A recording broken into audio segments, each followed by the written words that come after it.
పశ్చిమ బెంగాల్ గవర్నర్గా ఉన్నప్పుడు రాష్ట్ర సీఎం మమతతో చీటికి మాటికి సహాయ నిరాకరణకు దిగిన వ్యక్తిగా ఉపరాష్ట్రపతి పదవి చేపట్టిన తర్వాత ఏకంగా న్యాయ వ్యవస్థపైనే తరచూ వివాదాస్పద వ్యాఖ్యలు చేసే వ్యక్తిగా దేశ ప్రజలకు చిరపరిచితమైన జగదీప్ ధన్ఖడ్ ఉన్నట్టుండి తన పదవికి రాజీనామా చేస్తారని ఎవరూ ఊహించలేదు. ఉపరాష్ట్రపతి వంటి అత్యున్నత పదవిలో మరో 2 ఏళ్ల పదవీకాలం ఉండగానే ఆయన ఎందుకు రాజీనామా చేశారన్నది $1 మిలియన్ ప్రశ్నగా మిగిలింది.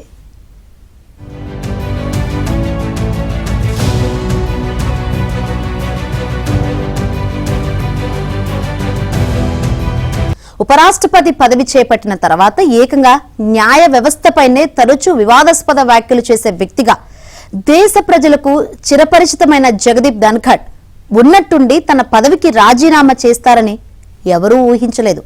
ఉపరాష్ట్రపతి వంటి అత్యున్నత పదవిలో మరో 2 ఏళ్ల పదవీకాలం ఉండగానే ఆయన ఎందుకు రాజీనామా చేశారన్నది $1 మిలియన్ ప్రశ్నగా మిగిలింది.